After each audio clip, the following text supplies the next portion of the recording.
himself, President Trump has tonight slammed the NATO alliance, just hours after Keir Starmer and Emmanuel Macron co-chaired a global summit on the Strait of Hormuz. This will be a great and brilliant day for the world, because Iran has just announced that the Strait of Hormuz is fully open and ready for business and full passage.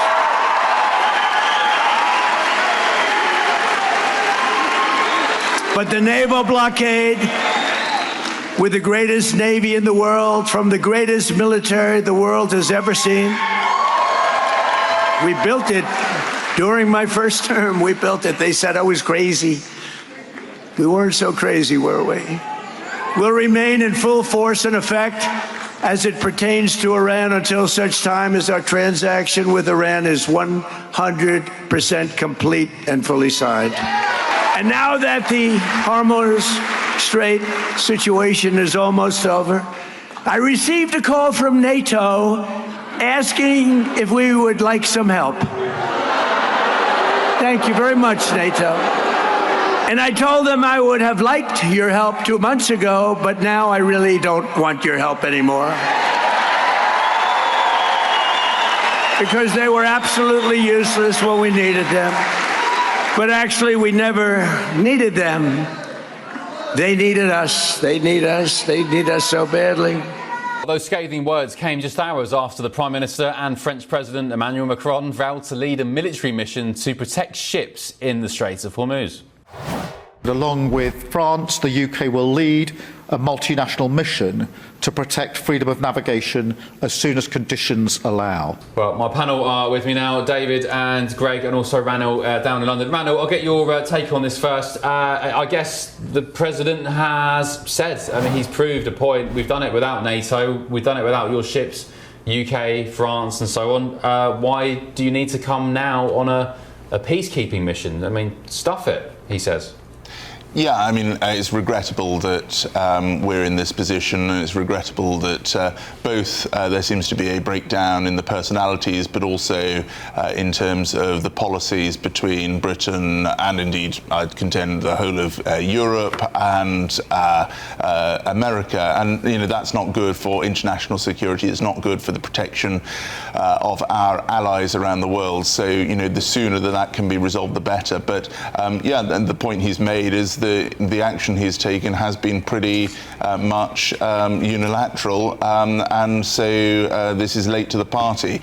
Where I do think there is value in Europe coming together and saying it will step up, and I include Britain in that in the context of NATO, is that, you know, it is right that we try to collectively shoulder the burden of challenges around the world, and demonstrate that we can be partners to the Americans when they need us. And I think the regret is that Britain didn't step up sooner, particularly the use of Diego Garcia and RAF Akrotiri, our sovereign base area in Cyprus, which would have been very useful. And of course, it proves why the Chagos Islands shouldn't be given away, as the government has wanted to ever since they came into office. Hello, I'm Bev Turner. Now, it can feel like the money in our bank accounts at the moment does not keep up with the cost of living, and maybe there's a solution. I'm here today with the CEO of TallyMoney, Cameron Parry. Cameron, what is TallyMoney? Well, Bev, with TallyMoney, you get a current account and a debit card, but instead of pounds, you use milligrams of gold as your everyday money. So why gold? Gold traditionally is a great store of value. It has, on average, gone up at over 11% per annum for the last 25 years against the pound. It's tripled in value in the last decade. And in the last 2 years alone, it's increased by 50% against the pound. Banks' savings products just can't compete with that level of growth. But this isn't just about gold. This is about a currency that you guys have created at TallyMoney. Explain it to me as though I'm an idiot. So, look, people need to be able to hold their earnings and build their savings in a money that retains its value and remains in their legal control and remains theirs to access, away from government control. Great. You had me at not exposed to government control. You should feel safe and happy with your money. You should have peace of mind the more money you see in your bank balance, and that's the type of thing we're trying to deliver, and give people choice in the type of money they get to use every day. Brilliant. Thank you so much, Cameron. Thank you.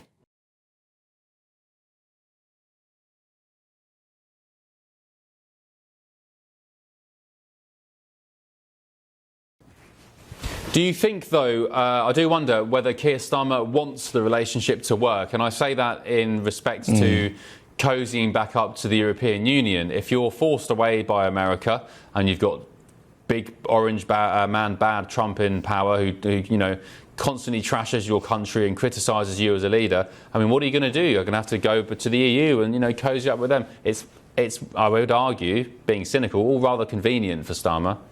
Well, it could also be convenient in that by saying that he is against what President Trump is saying, he's actually winning favour from his left wing internally as well.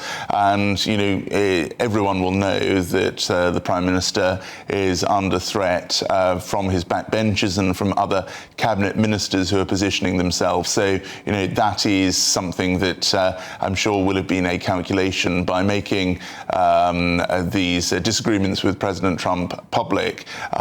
He will be shoring up his position internally, as well as you say, helping the relationship with the EU. But I have to say, I really don't think Britain has to say it's either the EU or the US. We should be good allies to both. And I think particularly in the context of NATO and our defence and security, I think that's absolutely vital. OK, Ranil, great stuff. Thanks very much. Greg, your take, the future of NATO. Do you think President Trump would ever pull out of NATO?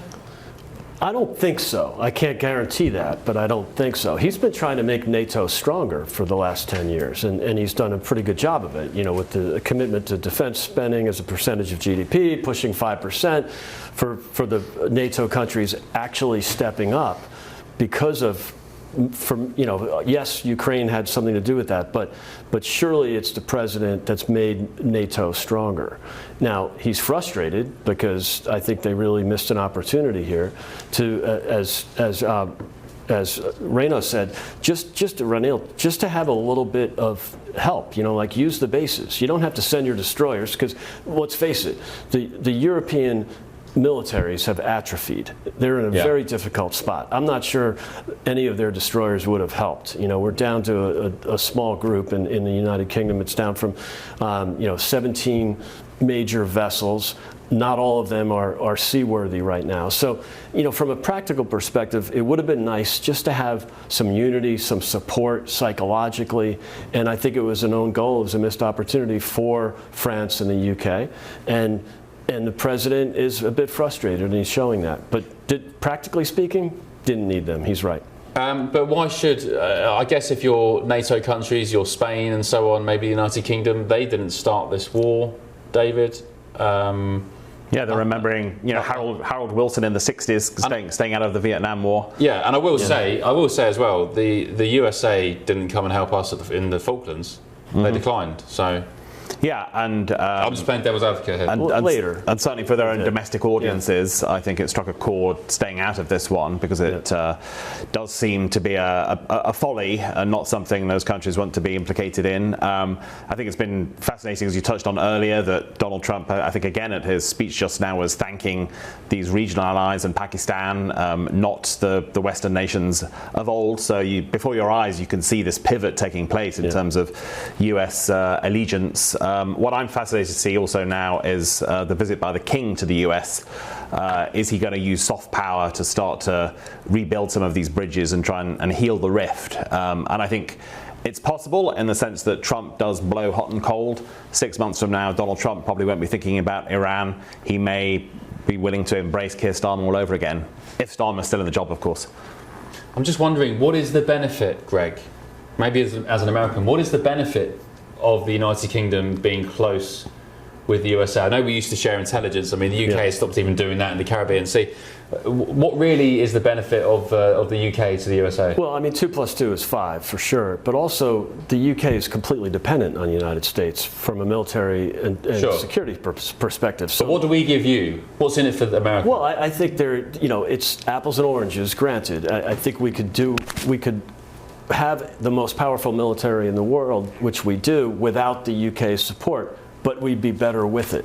And you mentioned intelligence, that's an important part. Yeah. And also, I hate to admit this, but the soft power, there is a reach there that the United Kingdom has. So, look, I think, again, together it's better, but there have been some frustrating moments for the president when Keir Starmer completely fell down, especially on not allowing the Chagos Islands or Diego Garcia to be used at the beginning of this conflict. I think the alliance is especially important against China. I think the US would rather not go it alone against China in future global competition. Much better to have all those allies in place as well. Yeah, I mean, but then again, you've got the likes of Mark Carney, the Canadian PM, going to China, cozying up to Xi, saying this is the start of a new world order. Then you've got Rachel Reeves doing the same thing. Yeah. Maybe she didn't say that, but she'd be going to China. Who else? Completely shameless, because next week they'll say that China is evil, and they also said the same thing about Iran and the regime. The regime can never have a nuclear weapon. And not prescribing them. Not prescribing the IRGC, allowing China to build a mega embassy in London. It's just, they say one thing and do another.